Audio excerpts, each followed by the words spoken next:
which would be selected, and they might get a chance to work on a pilot projects and visit the HPCL facility physically.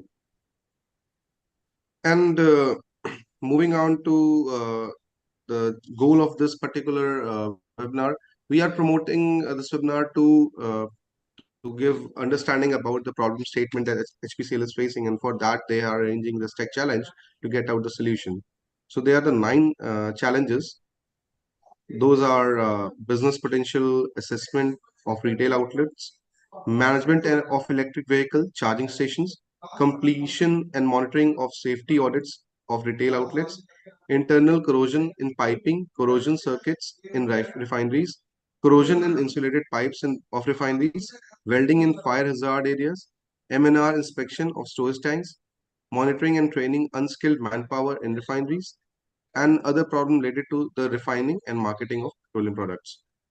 Out of which, for the today key area is the refinery, in which we would be covering we would be covering the topics on internal corrosion and piping corrosion circuits in refineries, corrosion in insulated pipes of refineries, welding in fire hazard areas, MNR inspection of storage tank, monitoring and training unskilled manpower of refineries. So with us, we have a panel of experts, wherein I would like to introduce Sri T. Jasurya ji, who is a Deputy General Manager, Corporate Strategy and Planning in Hindustan Petroleum Corporation Limited in Mumbai. Jasurya ji holds an MBA from IIM Bangalore and is strategic leader with over 25 plus years of experience in banking, lubricants, marketing, and energy transition. With expertise in strategy innovation and business transformation, he is known for profitable selling and innovative ideas in marketing. He led high-performing teams was instrumental in taking HP lubricant sales to the leadership position in states of Gujarat and Andhra Pradesh. Currently, he is driving startup and business development HPCL initiatives. So handing over to Jasurya ji for further clarity or over the webinar. Thank you, Vishesh. Thank you, other IIT Kanpur team, and thank you, our refinery GMs, Mr. Sandeep Tanad and Mr. Devshish Mitra for joining, and other members who have joined this webinar. The main objective of this webinar is we will explain about the refinery specific problems and the general clarifications about the challenge overall, and this will be recorded and uploaded in the YouTube channel of IIT Kanpur, and it will go to the large mass. Actually, this video link will be shared to everyone. That is the objective. With this, I would like to start about the basic details of this challenge. I will share the screen. I have a. Can you enable the participant screen sharing? Yes, give us a moment. Yeah.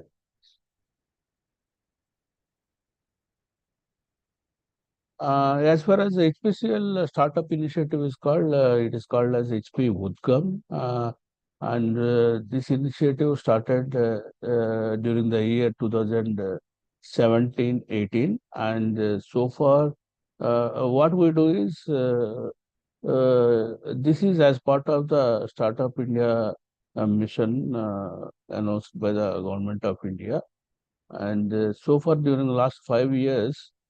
HPCL funded about 24 startups, and all are performing really well. And in addition to that, very successful pilot projects also we have done, and even the testimony to it is two of these projects, our startup projects, have got Digital Excellence Awards in the most innovative project category. This is a basic background. Can I share now? Yes, you can share it. Yeah.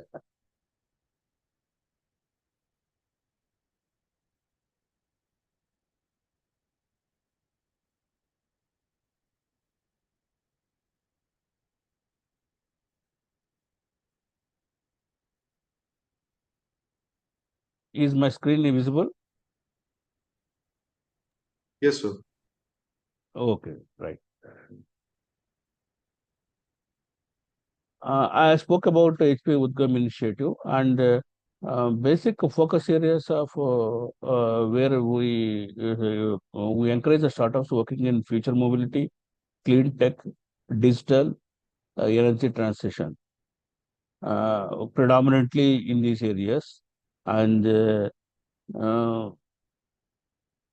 the main and most important thing is we encourage the startups only registered with the DPIIT. The DPIIT registration is a must for taking the funding as well as even for the participating this contest also.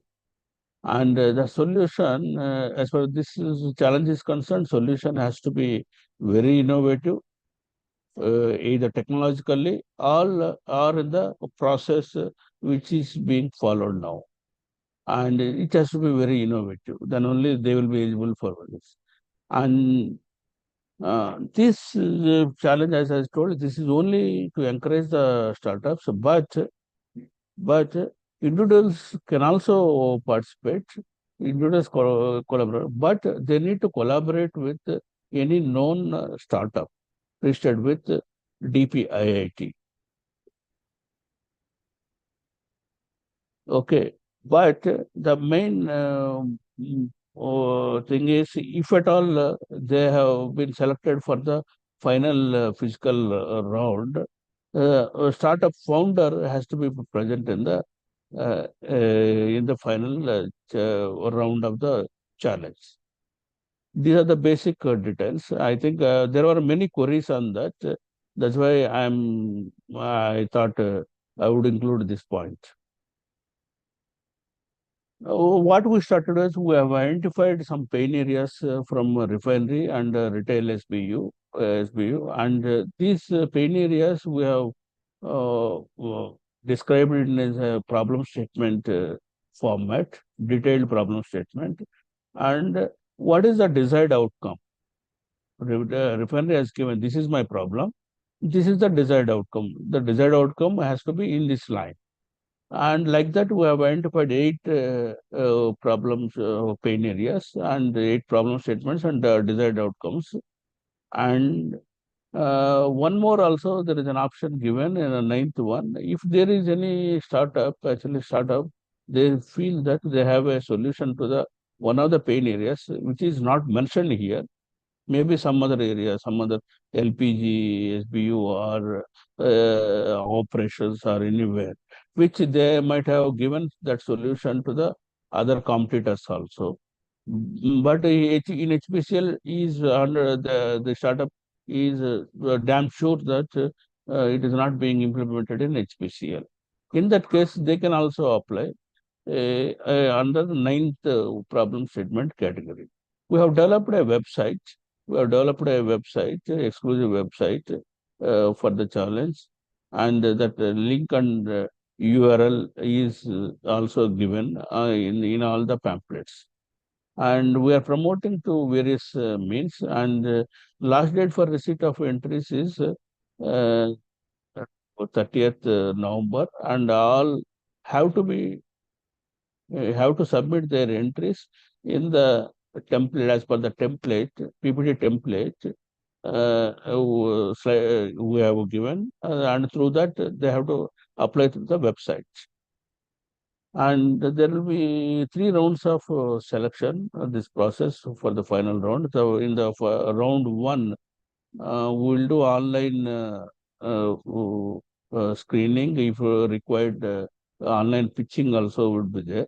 As per that, the jury will select about 20 applications, and 20 will come to irrespective of the pain area. It all depends on the innovation, technological innovation or process innovation, and implementability. Basis that, the 20 will become again 5, and that 5 will become come for the final round, physical round. Either it will happen at Mumbai or Pune, as per the nation. It will happen on January 16th. January 16th is the National Startup Day. On that day, there will be online direct pitching, and all these 5 startups will be ranked. The best one will get a 5 lakh prize, 5 lakh prize, and accordingly 5, 3, 4, and the last two, 4 and 5 will get to 2 lakhs each. This is the monetary benefit given. And a couple of things I would like to clarify here. This is only a challenge to encourage a startup. There is no guarantee that they will get the funding from HPCL. That process is completely different. They have to apply through our regular process of funding process through our website. They have to apply, and there will be a screening and selection. That is one clarification. Another clarification: there is no guarantee that this particular solution will be implemented in HPCL. There is no guarantee. There is no guarantee. It all depends upon the decision of that. This is only for the contest. As far as the solution is concerned, as contest is concerned, as far as contest is concerned, it will end here only after the final round. Then there will be different processes as per completed due diligence. These kind of things will happen if at all pilot project has to be done or direct award of the business. Those things will happen as per the discussion of the respective SBUs based on the implementability. This is a basic clarification I would like to give. And these are the 9 pain areas, as I was telling it. It was read out also. This is about the challenge. This is about the challenge general introductions. Now I will quickly go through about. One more thing is this is a pitch deck template we had given. There are 9 slides. They can where the problem statement they have to explain, solution and offerings, and technological framework. On this, the proposed solution would work, and the uniqueness of the solution. This is the key point for the selection. And economics, feasibility, that has to be economically feasible also. And the timelines for implementation should not take much time. Implementation. On these criteria, they will be selected, and this I have covered. These are the other opportunity which I was telling. There is a scope for pilot projects in addition to the cash prizes. There is scope for adoption of project in HPCL, but there is no guarantee. And over and above that, there can be a membership from HPCL, mentorship from HPCL, or IIT Kanpur. And the important thing is incubation support from IIT Kanpur also. It all depends on the decision of the IIT Kanpur, the startup, HPCL. All those things will come later. As far as contest is concerned, after the third round, it ends actually. Nothing is guaranteed. I would like to clarify this. And about this training and monitoring of unskilled manpower, and though initially it was given in the refinery specific problem, and it was extended to all the ASPs. It made it as a not only refinery and for general also. That's why I would try to give clarification on this. The main objective of this problem is development and certification of unskilled manpower. Unskilled manpower, that means mostly contract manpower. Some will come with some basic skills, some without any basic skills they come. And our idea is we need to develop them and give them some sort of certification also, so that it will be helpful to them. They are mostly illiterate, uneducated people. And what will happen? That will directly benefit us in the operational efficiency, of course, if we teach these kind of things. And another thing is about the main problem faced by the refinery when this problem was given. This is about adherence to the safety measures and use of PPE, personal protective equipment. And this training necessarily has to be imparted to the even unskilled manpower also. So far, there is no structured method. And through this problem statement, through this challenge, we are seeking them to give an innovative method of imparting these uh, this training of adherence to the safety measures and basic communication skills. किससे कैसे बात करना है? These kind of basic things through innovative methods, maybe a video sort of thing or AI based, VR based, virtual reality based, or some sort of training, not the classroom training. They are not used to this kind of trainings since they are illiterate. They have to, the solution has to be very innovative. And they don't know about the basic recording of the data also. Kuch measurements hai, those kind of things also they don't know how to record. That can be taught wherever required. It depends on that profile we need to identify. In each profile, whatever is required, these kind of training has to be, the module has to be created. And preparedness to the emergency response system, first aid measures, and these all will come in a overall improvement in service quality.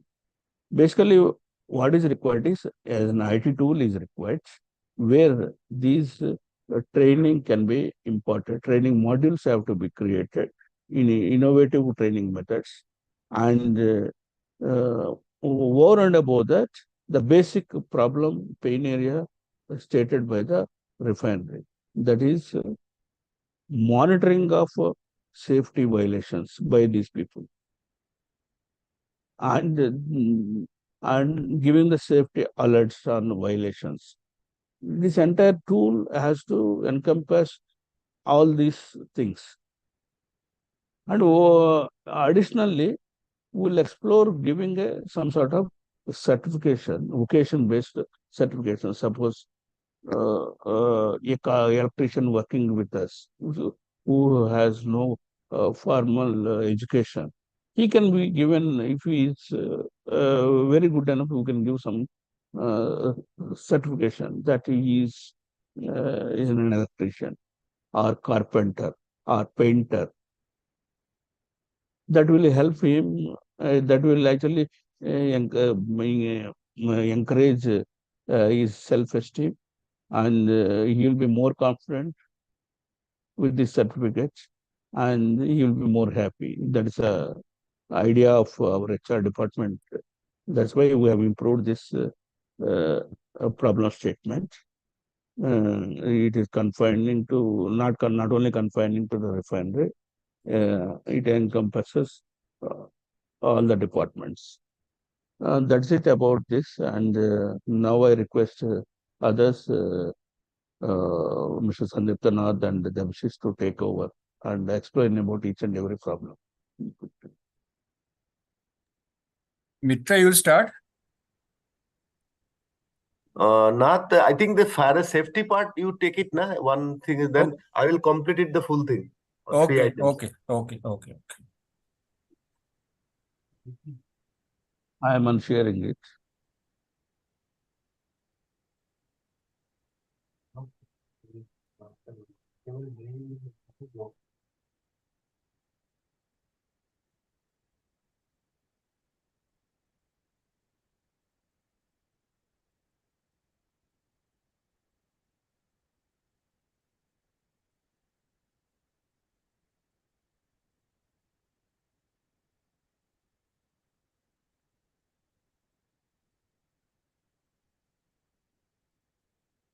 Yeah, you have to see my slides. Yeah. Hot welding and hazards. Yeah, and I'm audible also. Very much. Yeah. Good morning. So I am Sandipta Nath, And basically, I'm a metallurgical engineer and joined SPCL in October 91. So I put in almost 32 years service, and around 28 years I was in inspection. Then another 4.5 years in maintenance, and presently I'm heading this centralized engineering services in Mumbai refinery. I joined here last April 23, and now I'm taking care of this CapEx, capital expenditure. Then I'm taking care of the design and the documentation part, and also the execution of the minor projects. So coming back to the topic, welcome to all the participants. And this is regarding the welding in hazardous areas in refinery. As you're all aware what is welding is, because this is a common joining process that is being taken care of in the fabrication industry. And all other industries also are doing this welding to take care of the general maintenance and shutdown maintenance jobs. And we have also seen welding in our childhood, and now also whenever we are moving on the roadside, some welding jobs always will be going on, like for the grills of our windows or for the gates for our individual houses. So welding is a very common phenomena. And welding is nothing but joining of two metals at higher temperature with or without application of pressure and with or without using of a filler material.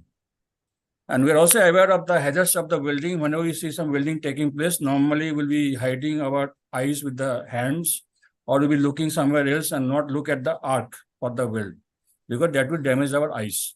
So whatever welding we are doing nowadays, it will be having some hazards.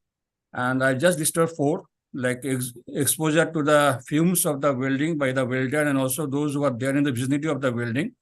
They're also getting exposed to the welding arc, which may cause damage if we are not seeing the welding through the welding glass. So the welders always should be using this face shield with the welding glass so as not to damage their eyes. And also very high heat is generated. If you ask about the temperature of the arc of the weld, it will be around not less than 5,000 to almost 10,000 degrees centigrade. Such is the high temperature. So it may cause burns if you are not careful.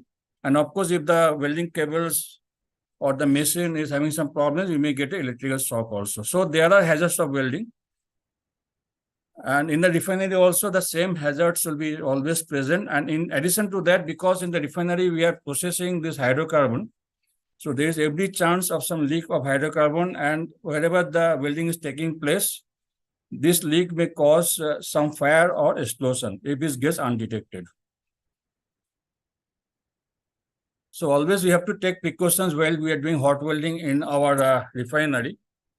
So a hot permit has to be issued to carry out the welding, so that everybody is aware where the welding is taking place, and also to take care that the location where the welding is taking place is free of any hazardous substances like any hydrocarbon leak or hydrocarbon gas or vapor or liquid. So we have to do this job safety analysis, job hazard analysis, what can go wrong during the welding. So all this has to be carried out before issuing the permit. And the permit also to be written what all precautions to be taken. And until unless they are in place, welding cannot start. And normally you are making one welding booth wherever the welding is taking place, so that the sparks should not come out of that welding location, it should not fall around. We are also keeping the discipline extinguishers, running water hoses to take care of any eventuality. We are having gas detectors at the location of the welding, so that if any leak is there, we can identify, we can arrest the leak, and then only we should start the welding again. And welders, of course, they have to use the PPE, the personal protection equipment, like the face shield, like the welding gloves, the welding apron. So they have to have all the PPE in place while welding. So now if we want to avoid this hot welding, what is known today is the cold welding. Cold welding, as we know, is a solid state of welding, where the two pieces which are to be welded are joined together with immense pressure. The metal will not melt, and it is taking place at an ambient temperature, room temperature. So we are having the advantage of the cold welding also, like normally you have this heat application zone for the hot welding, which will not be there in case of cold welding. And if properly done, the weld will be perfect, and it will have the properties which is required, easy to perform than the other welding procedures, and also can weld some materials which normally cannot be welded with the hot welding, and is faster than the other welding methods. So of course, any procedure will be always having its own disadvantages. So here also some disadvantages are there for the cold welding. like the material which has to be joined at the joint location just to be very, very clean, because normally there will be some oxide layer. If the oxide layers are not removed, the cold process will not take place properly. And also if there are contaminants, that also will violate the normal welding procedure. And normally this cold welding takes place in a flat surface. Suppose normally if you go for the welding of a pipe, it may be difficult. So cold welding is better with the flat surfaces. And also a material which is having a higher carbon, that also cannot be cold welded because of the high hardness, and ductility is normally less for the high carbon content material. And this cold welding can take place normally for the non-ferrous materials like copper, silver, gold and all normally are joined by cold welding. So what we're expecting is we should try to have some process. It may be cold welding or some other process not known to us maybe on today, as on today. We should have one cold process welding where heat will not be involved, and we should be able to join the normal materials that are used in the refinery, normal carbon steel or alloy steel, stainless steel. But what I propose is, because carbon steel material is most common in the refinery, and we normally do welding for this carbon steel material, if some process can be invented which will take care of this carbon steel welding without the involvement of any heat, so that the hot permit also will not be involved, and the hazardous area which we are having normally, the cold welding will not hamper if any leaks are there also, and it will be safer to do any cold welding in a hazardous area. That's all from me.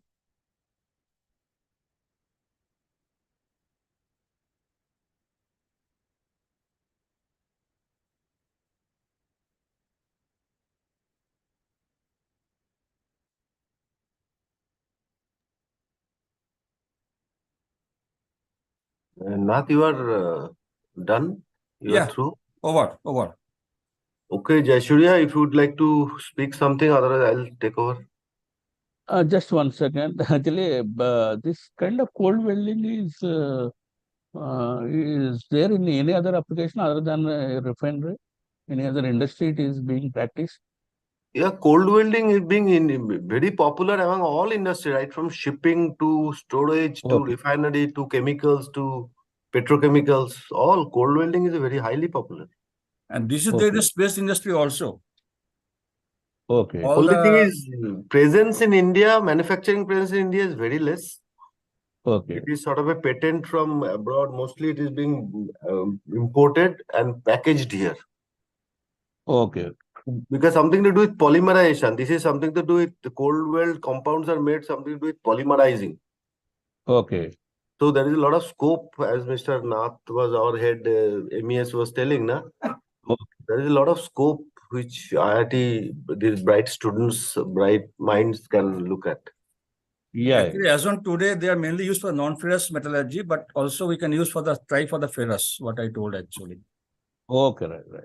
Thanks. Thank you, sir. Sir, please talk about the other things we have. Okay. Right.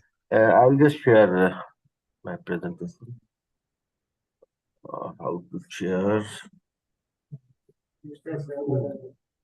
कहाँ पे है? Can you हाँ. introduce yourself also? Okay.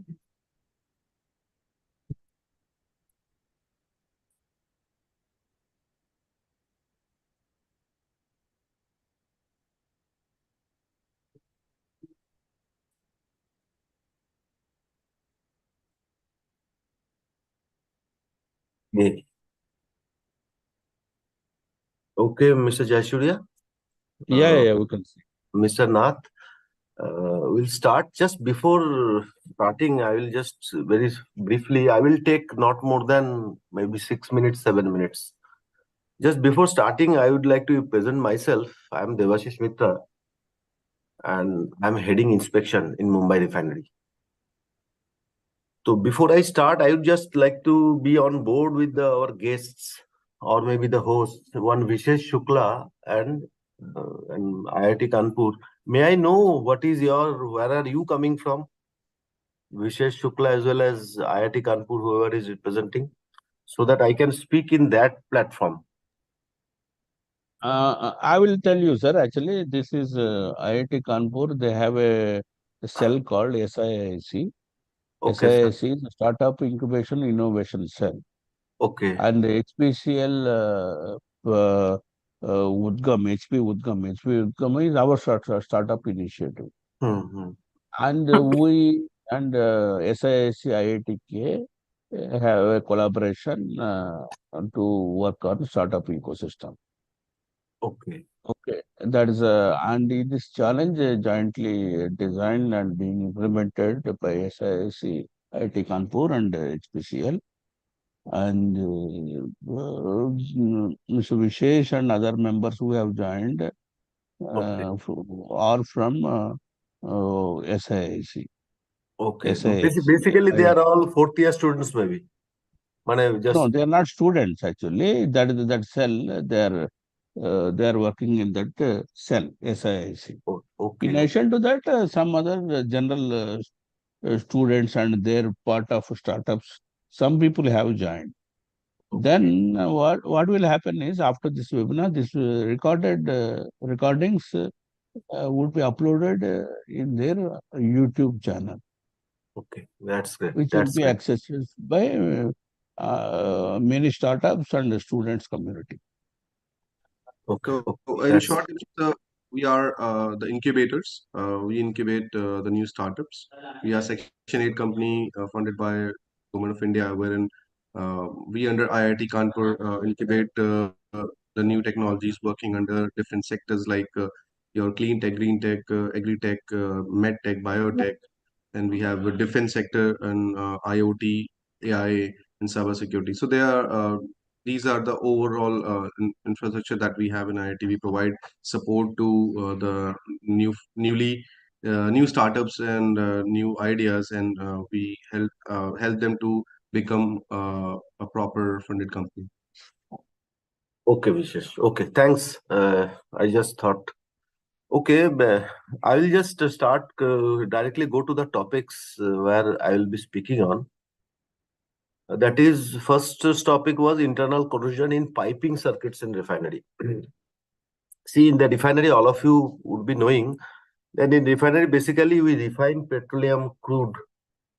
And Indian refineries, especially HPCL, is capable of processing our inland means Indian crudes as well as imported crudes. And that crude is basically processed here, and we make all the petrol, all the fuels, petrol, diesel, and all other LPGs what you regularly use. And then ultimately, bottom goes for the bright stock, which we typically call lubrications for our defense. And as you see in the market, that asphalt, what you see, that also finally we make it. Nothing is wasted from crude. Now, to process that, we face typical problems in several places. I have not enlisted all the internal corrosion problems or challenges we are facing. A few top line challenges I am just enumerated here. Now, most of the Indian refineries are heavily in hydroprocessing. Hydroprocessing, what we basically do, we use hydrogen, and that hydrogen helps us to strip sulfur.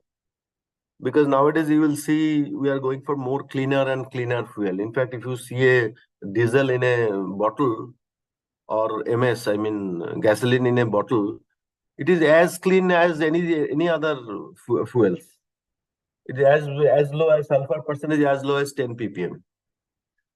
So to make that, we'll have to strip sulfur, SO2, all these things from that, and this is being done by hydrogen. Now you will see all the refineries will have a hydroprocessing plants in all the refineries. But to do that process, there are some challenges we face. That one of the thing is desublimation of salts. There are two types of salts. One is bisulfite, second is chloride. And different temperature, one is at 135 and one is at 45 to 65, that temperature, this salt sublimates. Now, salts and sublimates inside wherever it is passing through like tube, pipe and other things. And these salts are heavily corrosive. So the challenge what we are facing is all these MS block, I mean, where petrol are purified, or diesel block like DHTs, their reactors are there where we do these stripping operations. We do that operation in presence of catalyst. there is this we call the effluent circuit, reactor outlet circuit. That circuit, when the temperature comes down to this range of sublimation temperature, the salt sublimates. So their problem we face is how to get rid of these salts, and what is the mitigation. Salts will be there, and what is the mitigation? This is a big problem areas, and almost all the refineries in India in facing. I have given some photographs also. You can see that in between that there is a salts, white salts. This is the Na4Cl. You can see that photograph. This is typically one reactor effluent circuit, where this type of Mitra, you salts go to the presentation mode actually. I have already gone, I believe. I'm in No, I presentation think mode. you please unshare and share again, sir. Oh my goodness. Now I'm in which mode? Presentation or yeah? No, it is not. Non-presentation is on Yes, first. not Now the there. slides Now are it is- changing, but not in the presentation mode. Okay, I'll then unshare first. Or otherwise, you can try also. I'm sorry. Just 1 minute. How to unshare? Now it is unshared, na? Correct, correct. Yeah, correct. Thank you so much.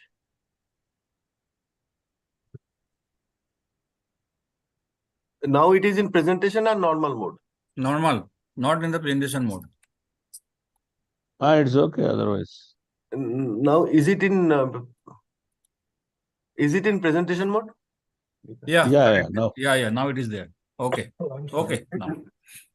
See, I was talking about desublimation of salts, which normally happens in our reactor circuit. In our reactor circuit, after stripping the sulfur sulfides in presence of hydrogen. So what happens because of these salts, these metals undergoes a very heavy corrosion, very heavy and unpredicted corrosion. And these operates at very high temperature. It ranges from maybe 40 kg to 150 kg. Some of the plants we have got like lube upgradation, group 2 lubes. I don't know whether I'll be able to connect with you. Group 2 means where purified lubricants are made. That group 2 plant, we have pressure as high as 150 kg, and in our MS block and at 40 kg and above. So at that very high pressure, if there is an unpredicted rate of corrosion and it gives rise to any leak or failure, you can understand the catastrophe it can lead to. Pure hydrogen coming out of 6-inch, 8-inch line at that high pressure, it would lead to a catastrophe. So it is important to mitigate or to avoid the corrosion. Then how do we avoid? First, we'll have to avoid sublimation of salts. That is impossible because if you bring the temperature at that temperature, salt will sublimate. So we cannot allow it to sit there or precipitate there. So the methods are available, but our pain area is that if we can incubate certain ideas with respect to first is metallurgy. Which metallurgy will take care of the salts? So far as chlorides is concerned, there is no known metallurgy which doesn't corrode in chlorides, except maybe very high alloys like Hastelloy coming back maybe 825 in color, and those they have a little bit resistance, but they are not immune. They are not immune. So with respect to metallurgy, something can be incubated, one thing, or if we can give rise or you can produce certain film inside the tube. If we can inject certain thing which will create a filmer inside, and that should be as stable as they will take care of the salts. So this is the typical requirement if that can be incubated. That is one, but I'll not go in detail with any, otherwise it will take long time. So I'll just touch upon some other areas. Another problem is in our diesel isotherming unit, where basically we purify diesel. In diesel isotherming unit, before purification of diesel, what we call raw diesel. Also earlier days when 50 ppm, 500 ppm was allowed, we used to use those diesel only in our vehicles. But nowadays in sulfur ppm, it has come to 10 to 5 ppm. So we started calling those as a raw diesel. Raw diesel means sulfur is there in that. 250, 300 ppm of sulfur is there. That is called raw diesel. When we when we bring that raw diesel, these diesels are made produced in our primary units. From primary units, it goes to secondary units like diesel isotherming and other places. There, when we bring through a pipeline, it brings, we call it feed line. We call it raw diesel line. So this raw diesel is having more than 200, 250 ppm of sulfur. There, we saw a typical corrosion which is called micaceous iron oxide, microbiological induced corrosion we see. You know why it happens? There are several reasons of MIC it happens. Earlier days, tolerance level was higher, leaks used to be permissible. So, and we did not have a technology, but since we have a technology to strip further sulfur and make it further purified, so these associated problems also have started, like MIC, microbiology induced corrosion, it has started. There are 2-3 type of problems. As you see this photograph, can you see the right side photograph, which is typically a corrosion photographs? These happens for 2-3 reasons. One is where we store the raw diesel. There, what happens when there is these storage is normally happen under the nitrogen blanketing, and moisture and water is not at all permitted. But what happens in the tanks during monsoon, during heavy monsoon in Mumbai, and also in the rundown in the product, raw diesel product, water is normally present. So these water, in absence of nitrogen blanketing, creates a gum form. They create gum, and that in turn creates the microbes and which corrodes. So again, challenge is that whether we can avoid that corrosion, typically through some chemicals or through some filming amines or from filmers. Whether it is amine or not, that can be decided. But this is also another problem areas. Like this in our other plants, like our solvent extraction unit, where do you use solvent like NMP? NMP has a habit of typically it hydrolyzes when the temperature goes up beyond 250 and again cools down below 250 degrees centigrade, it hydrolyzes. And it leads to some sort of a carbonic acid. So we see certain acidic corrosion. So there also, if we can incubate some project to make certain chemicals. See, nowadays, then the question might come, what you are doing now? Now we are using certain chemicals, but those are very expensive and it is imported from US. It is normally imported from US and European countries. Whether those things can be incubated in India, whether we have a capability, we can do that. For that, any help you require in refinery, we are at a phone call away. Through Mr. Jayasurya, you can always come. And if those things can be incubated. Other general problems are there, like our seawater. We use seawater for cooling. So seawater has got its associated, because seawater chloride percentage more than 15 to 20,000 chlorides. So that has its associated problems. We use bearing cooling water line. There also if we microbes and that associated corrosion.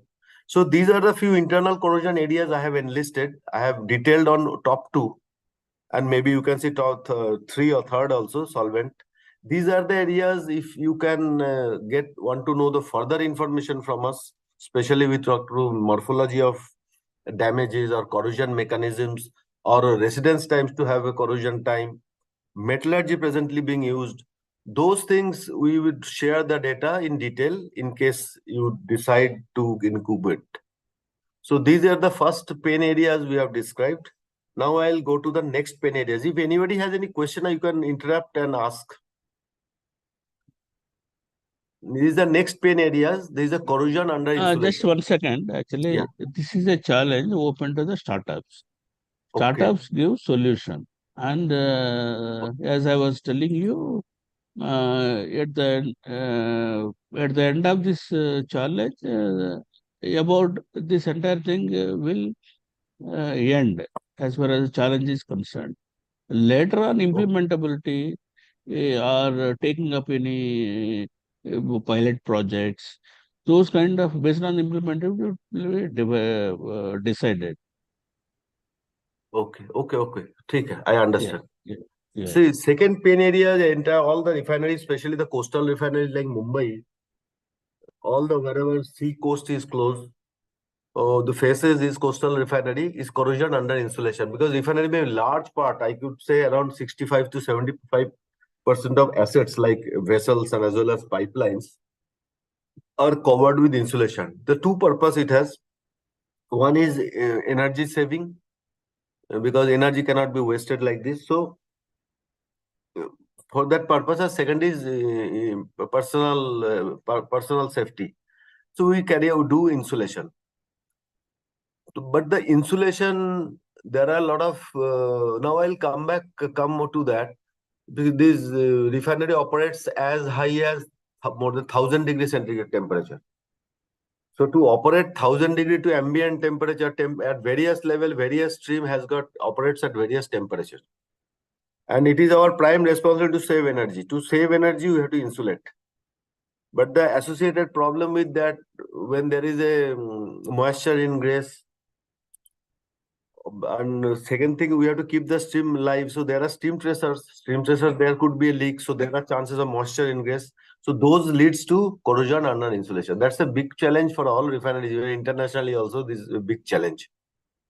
And typically, corrosion under insulation happens typically for carbon steel up to 200, around 180, 175, 180. It is very aggressive, very aggressively it corrodes. Beyond 200, normally corrosion under insulation is normally not happen because the moisture gets evaporated. So there is no chance of any corrosion under insulation. So if we can restrict the pipelines or vessels which operates up to 180, 175 degrees centigrade, we can see a lot of corrosion under insulation. This is the area of concern and pain areas. Now, presently, if your question is how we are operating now we are operating through painting, some sort of a high new age paintings are there. We do painting, but there needs to be a development in this. For example, for the cladding, insulation cladding, what we use, if that has a capability of breathing this moisture out, that will give a very good solutions to all refiners.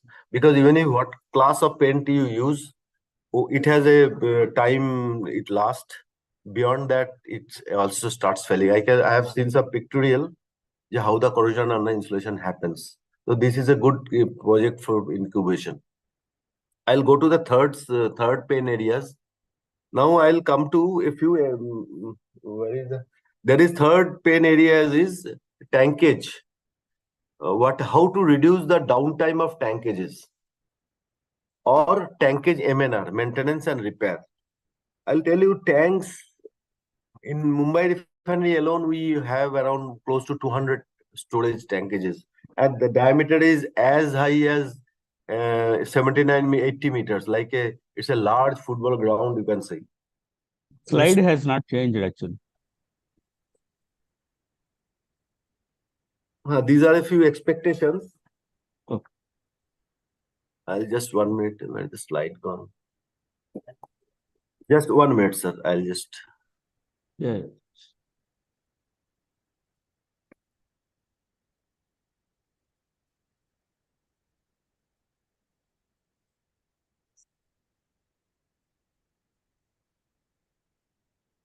This is where is the slide?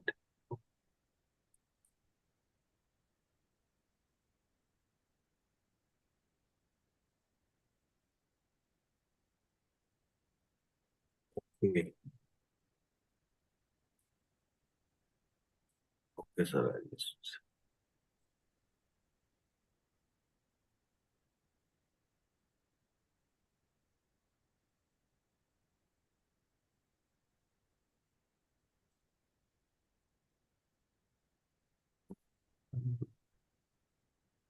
Not this slide.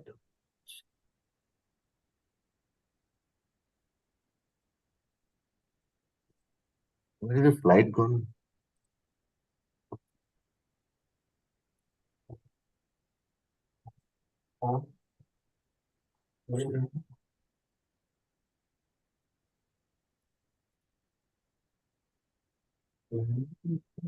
Can you see the? Yeah, very good. Yeah. Sorry. See, on tankages MNR, in tankages maintenance and repair, if I have understood it correctly, see, normally all refineries have tanks of various sizes. As you can see the photographs of some of our refinery tanks. We in Mumbai refinery and as well as our other refineries in other coasts like Visakhapatnam and Rajasthan, we are coming up. We have close to 200 tanks of various sizes. It's basically stores crude to all products. Now, we have got certain statutory guidelines like we need to take out the tank 10 in 10 years of time and do carry out maintenance. To 10 to 15 years, we take outages and do maintenance. Now, you can imagine the problems or the economic disruption when a tank is taken out of service and come back to the service, normally take 2 to 3 years, ranging from maybe over 10 to 11 months to 24 months, and crude tanks normally take more than 2 years.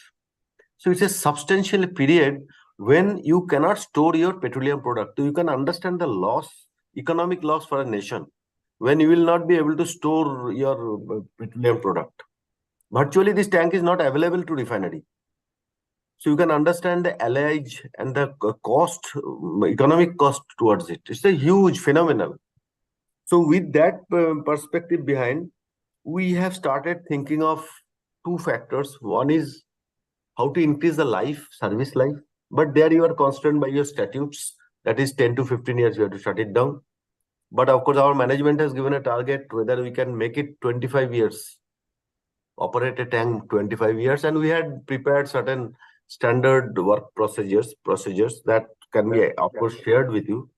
But the challenge, what we can incubate is how to quickly come back, how to make the turnaround time and maintenance time short with advanced technologies, especially with respect to sludge cleaning. When you take out the tank, you have to first clean it, the sludge. The sludge needs to be removed. If a technology can be incubated, wherein we can make the sludge fluid enough, liquid enough, so pump it out very quickly. And also as well, it will clean. It will not have a manual intervention for cleaning, because manual intervention for cleaning takes a long time. It takes as long as six months to 1 month to 1 year, that itself. So whether technology can be utilized. Second thing where we can improvise or incubate with respect to advanced technology, especially utilizing certain aerial vehicles like drones. Of course, refinery in a short way, we have started utilizing that aerial vehicles, drones. But these drones, whether it can be utilized, especially with respect to carrying out paints at the areas which is not accessible, like wind girders. As you can see, these are all wind girders. These are called wind girders. These areas, whether we can use these aerial vehicles to paint, and also these areas are not visible. So with the drones, we can see, and wherever corrosion is taking place, we can carry out some painting and prevent further damages. And it in turn will reduce the downtime. But if you can take a target of keeping the downtime not over 6 months, and with that target, if you can incubate a project, because things are known to our material availability, how to make the painting calendar adhering to painting, that is known and we can do it. But if you can incubate certain technology where we can make the downtime within 6 months, details can always be shared from the concerned user and refineries. And if can be done, especially key parameters will be in this, how to clean the sludge and take it out efficiently and quickly. That will change the path. This is about tank. Now I'll come to certain expectations. Now I wanted to summarize a few expectations from the startups or maybe bright minds. Across the country, especially with HPCL, assets are aging. We are in the business more than 50 years now, 50, 60 years. Our refineries are quite aged now. more than 25 different plants of 25 to 30 years, 40 years. There is a technology, or we have started our inspection group, our technical group has started working on something called remaining life assessment. This is well documented, and there are a lot of standards, operating codes are available with respect to remaining life assessments. On these, bright minds can incubate, especially with induction of advanced technology. Certain advanced technology I have listed. Second, expectations we would have on fitness for service. Now, based on our code standards and regulations, statutes, there are certain called retiring life. We retire beyond that. But if you go back to the drawing board and design, we have always 1/3 of the strength available for as our safety, which we call that corrosion allowance. What we call is allowance, safety margin. Whether we can work on that and do certain study with respect to fitness for service, we can prolong the life quite significantly, not less than 50%. That's a good money. That's a big money. So whether bright minds can incubate. Now coming to again, there is a pain area for our refinery. We have got kilometers of underground pipeline in refinery, which cannot be accessed, neither can be seen. Whether we can have an accurate technique for inspection. Now you can ask what refiners are doing now. So there are technology available, like one Russian technology is available, phonon. They are very accurate, but very little can be exchanged with them. Even though we have tried these techniques, these techniques, these basically work on excitation of the molecules. If you excite a molecule, a nascent and in a corroded molecule sends out different type of signals. So with respect to excitation of molecules, this phonon technology work, but not many more things can be shared with this when you actually get into import. So if you can develop a technology which can actually accurately inspect the underground lines, that will be a great help to all refiners. Now coming to advanced sensors. Now in refineries across the country, we have been using sensors. That sensors typically take the thicknesses or assess the boundary of the vessels and pipelines or thickness of that, and typically send out the signal to the inspector. But these all technologies are imported. These sensors are very expensive because since these are all imported, this technology is imported. Whether we can incubate and start making in India, that will be a great challenge, and I think that challenge needs to be taken up by these guys. Now coming to corrosion coating, corrosion resistance coating. India has got a lot of our in-house Indian companies which makes corrosion protection coating, but there are still scopes available, especially with respect to high temperature coating, polysiloxane, then coating with respect to saltwater mitigation like glass flex epoxies and all. There we can taken up this project. And also something, this is not last, this is not the least. This is a simulation study on corrosion issues. Whether in the drawing board or in the office, if we can change the parameter and predict that corrosion, internal corrosion especially, that there is some enough in-depth research is necessary in the country with respect to simulation study and corrosion issues. With this, I would end. We are always phone call away. Please contact. Thank you, Mr. Jayasuriya. I'll stop sharing. Thank you. Thank you very much for elaborate understanding. Yeah, Vishesh, please. So we are done with all the topics today. So we're going to conclude this webinar. Before that, I would like attendees to have any question. So if they have any query, they can post in the chat.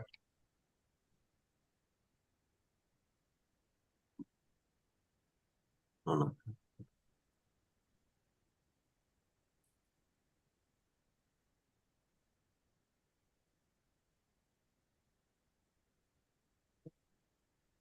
Oh, it seems like there are no questions so far. So we're gonna post this video further in our YouTube channel, and along with that, we will promote this video in our social media channels that we have across, so that we get more traction to this particular event. And in the next webinar, we're gonna meet on 25th. That would be on the retail section. So we're gonna get more and more people interacted and attracted toward this particular webinar. So that's all I have here from my end. And thank you for all the panelists to join in. Thank you to Jaswira sir, Debashish sir, and Sadiptanath sir to give the relevant information about this particular event. So hoping to get more participants and hoping to get good solutions to our problem statements. On this note, I conclude. Thank you, everyone, and Just have a one good day. second. Thank you. Mr. Debashish and Mr. Sandipta, can you forward your presentations to us? Sure. Okay, we'll 100%. forward to Sayan. Okay. Okay. Yeah, yeah. We'll forward it to Mr. Jayashree. Yeah. Okay. All right. Thanks a lot. Thanks for Okay. joining. Thank Thanks you. for joining. Very elaborate explanation you had given. I think there would not be any doubts, I think, in future. Okay. Okay, right. Thanks a lot. Okay. Thank you, everyone. Thank you, Thanks, team. Abhishek and team. Thanks, Riddhi madam, for joining. Thank you. Thanks for organizing this. Thank you so much.